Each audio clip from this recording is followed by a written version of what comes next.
Welcome to Marketing Strategies with Audrey Kirchner, sponsored by Inkyma. Take your small business to the next level with proven, creative solutions designed to grow your awareness and connect to your customers. Now, here's Audrey.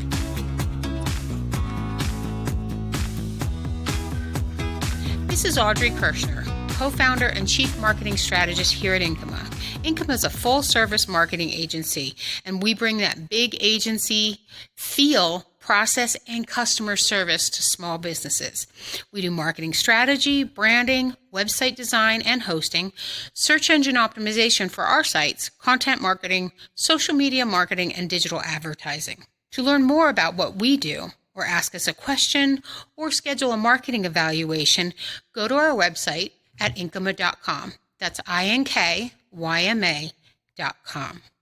If this is your first time listening or you're only a couple of shows in, we have quite a few that we have recorded already. So make sure that you go back and listen to some of those foundation episodes, because they'll be really helpful when you're listening to these episodes going forward.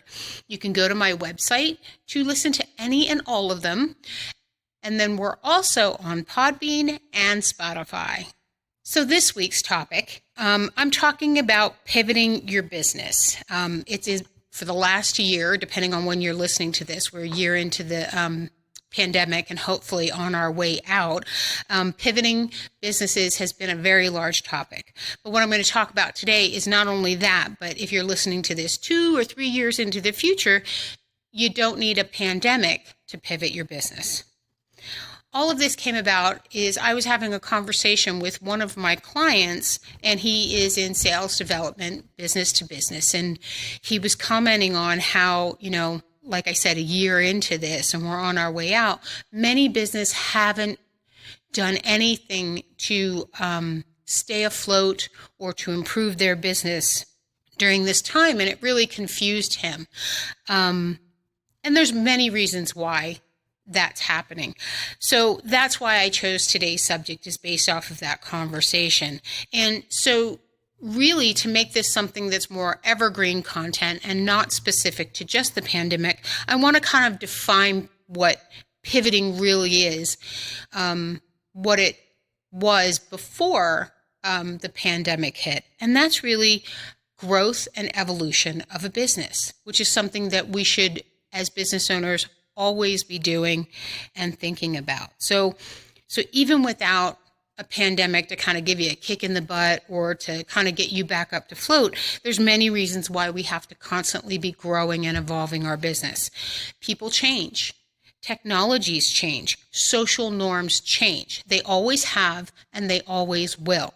And so with those changes, your business has to grow and evolve as well. Otherwise, you're not going to be relevant. So I saw 2 types of businesses at the beginning of this pandemic, a couple months in. One, they used the pandemic as almost like a kick in the pants to say, oh, I got to take care of my employees. I got to take care of my customers, right? Many people serviced emergency service workers and healthcare workers, and they wanted to be there for them, which is amazing. And then there was another kind of business that said, oh, I'm going to wait this out. Their mental thought process was, it's only going to be a month, it's only going to be 2 months, and we know that's not the case.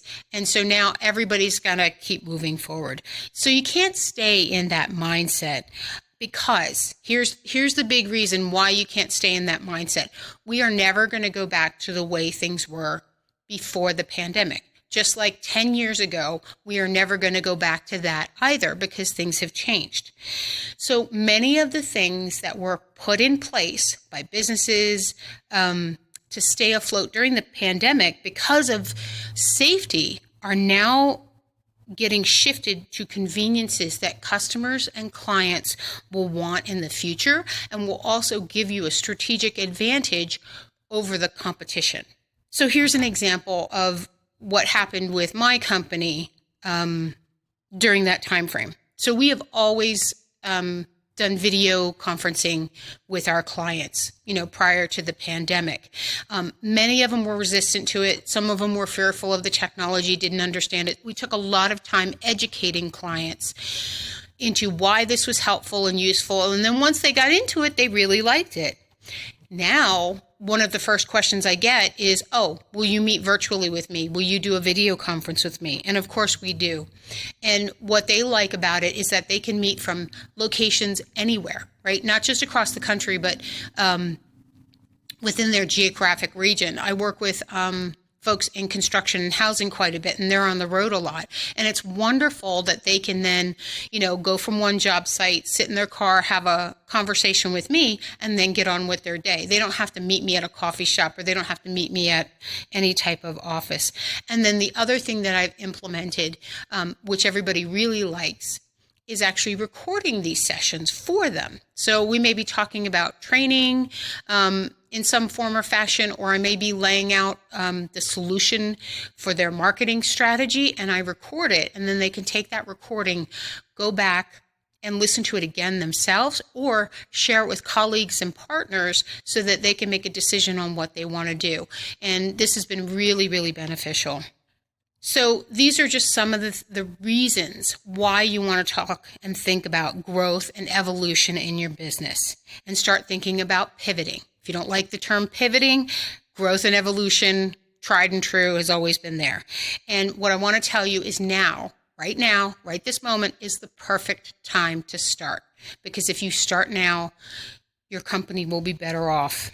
So if you say, yeah, I'm ready to start now, well, here's how and where I want you to begin. So take a look at your current services and offerings, and then think about, can you update them? Can you change them to work with or help you make money with these newer conveniences? You're listening to Marketing Strategies. I'm Audrey Kirschner, and this is sponsored by Inkyma, who provides marketing designed to grow your business. You can find us at Inkyma.com. That's INKYMA.com. So here at Inkyma, we like to give back to the business community. I provide a free 45-minute marketing consultation to any business owner. Maybe you want to talk about your hosting. Maybe you want to learn what SSL really means, but you're not ready to do anything about it, and that's totally okay. This is no sales pressure whatsoever. You just go to the website, Inkyma.com, that's INKYMA.com, and click on Schedule a Marketing Evaluation. Maybe you just have a question. You don't want to have a conversation. You just want a quick question answered. That's fine too. Go down to the footer, to the contact form, put your information in, put in your question, and we will get back to you. So I want to talk about some examples and give you some inspirations on what some of these newer conveniences are now that you're thinking about your business. So virtual doctor's appointments, teledocs, that had started lifting off even before the pandemic, and it's grown by leaps and bounds. Other types of services that can utilize this thought process are personal trainers, folks that do a lot of meetings, a lot of presentations, anything where you would tour something or give tours in person, like in the real estate industry for properties, events, right? No travel required for events, especially if it's something where it's costly for people to travel. Think of virtual conventions. People experimented with it this year, but what's interesting is I actually did virtual event website and software almost actually 12 years ago. So it's been there, but I think the adoption is people are much more accepting of all of this. And then in the retail space, we have contactless shopping, right? Let's think about how that gets turned into a convenience. Me personally, during all of this, is we always ordered out and supported our local restaurants on Friday nights. And I got used to and actually really liked the fact that I could order online, pay for it, and then just go curbside, not have to get out of my car, get my food, and come home. And I remember sitting there waiting for my order to come and go, goodness, I hope this doesn't go away when we're all allowed to be back together again. And so if I'm thinking that way, I'm sure a lot of people are. And smart business owners will be thinking, maybe I'll get those extra 5 to 10 orders if I keep the curbside pickup.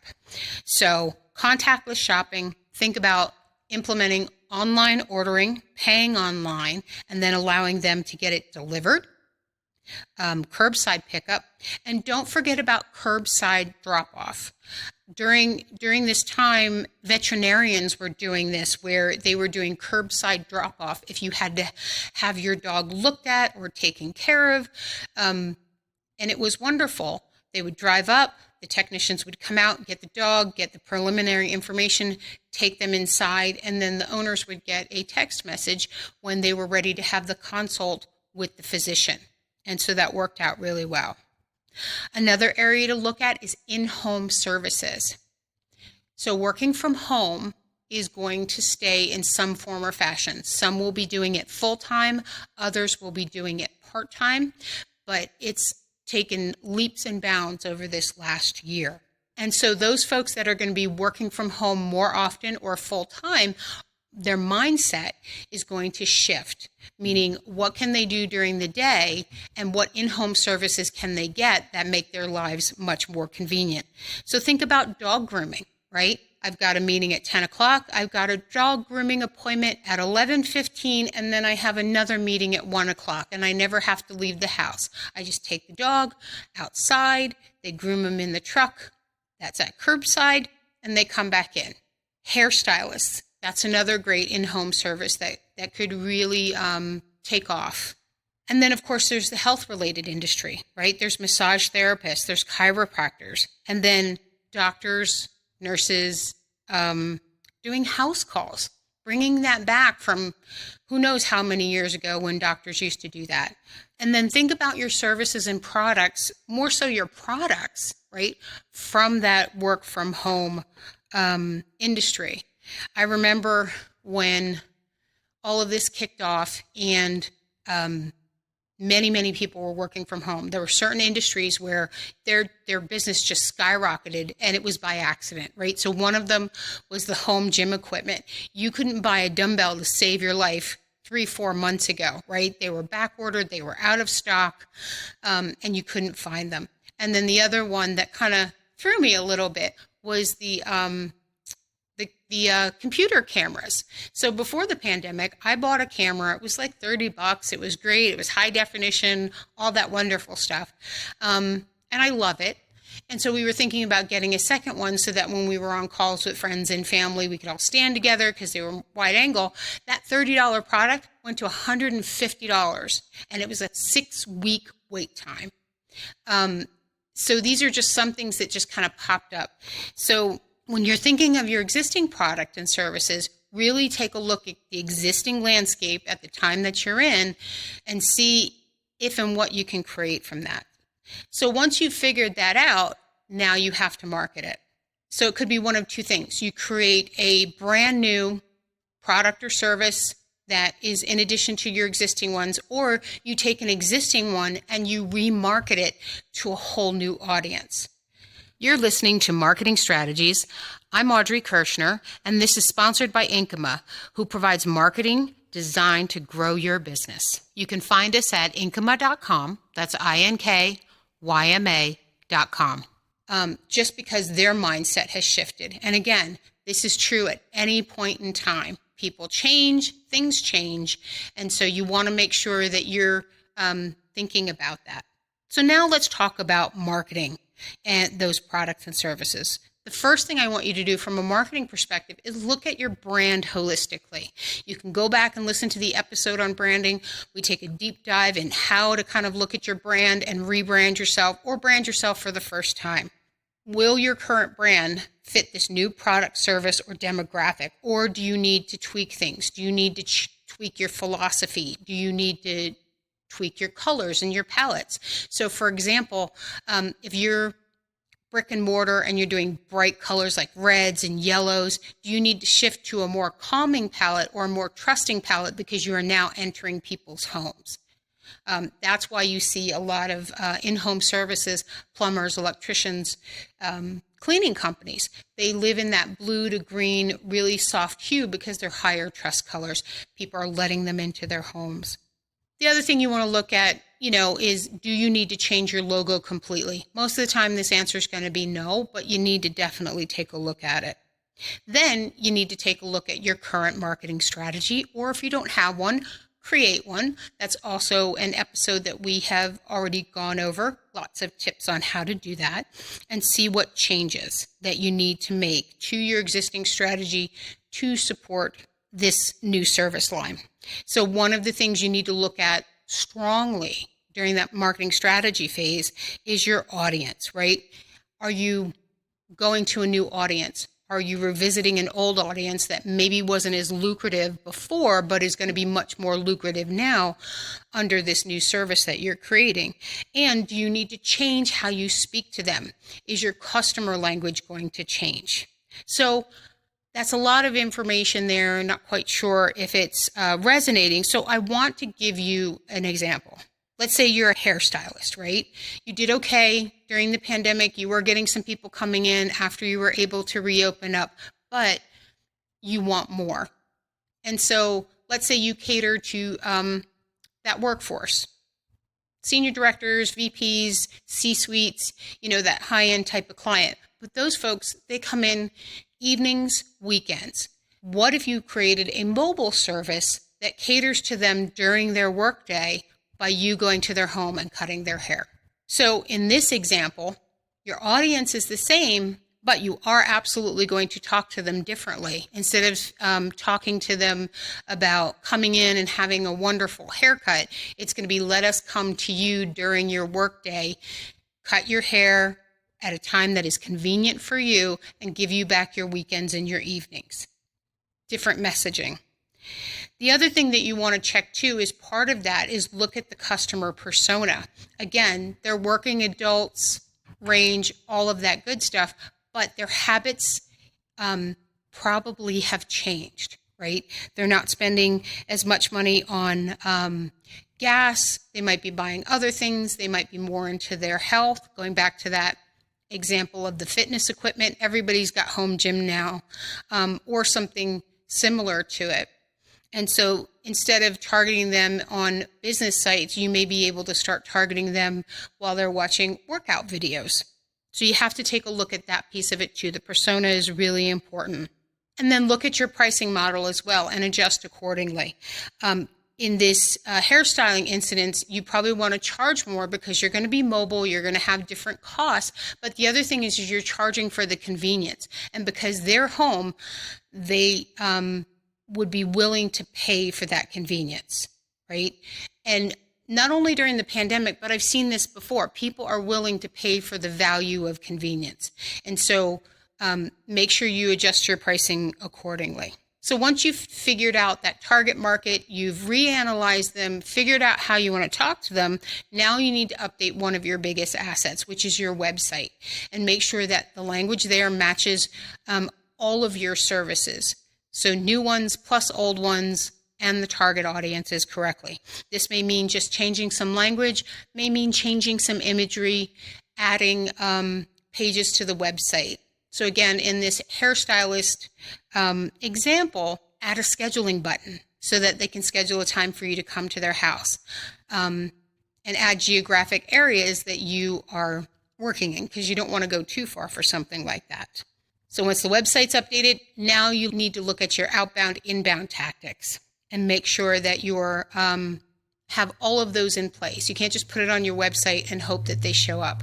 You need to have other things in place, like email and social media posting, advertising on Google and Facebook. And then I want you to take a look at a two-pronged approach, right? One for current customers, one for getting new customers. You always want to market to your current customers first. They're already loyal. They already love and want what you have. Then if you create a new offering, they get to test it out. They're going to be a lot more forgiving if there's bumps along the way, and they're going to give you really honest feedback on what they like and they don't like. Then the next thing you want to do is then start attracting new customers into that. And both you can charge more for. So when you're doing this, think of an offer that you can give them. For smaller ticket items, the offer can be, $10 10% off. If it's a service like personal training, you may want to create like a lead magnet that is a high value download for them on tips on recovering from training and get them into a sales funnel. So the rule of thumb is if it's a lower priced, highly sought after item, you definitely want to have ways to contact them after that first initial contact, but it's more necessary for those higher ticket services so that you can stay in front of them when they're ready during that buying cycle. And so lead generation and sales funnels are wonderful for that. And then if it's a product, you can also give them offers to incentivize them. Just make sure if you're going to do offers, make the offer to your current customer base much more generous than to the new people that you're trying to attract. These folks that have been your customers, how many years, however long, they've stood by you, so you really need to stand by them and make sure that the new customers coming in see that you give offers to existing customers as well, because they'll want to be loyal at that point. They'll think it's really cool, like they take care of, their existing customers. So that is in a nutshell how you can go from existing to new products and services, regardless of what's going on in the rest of the world.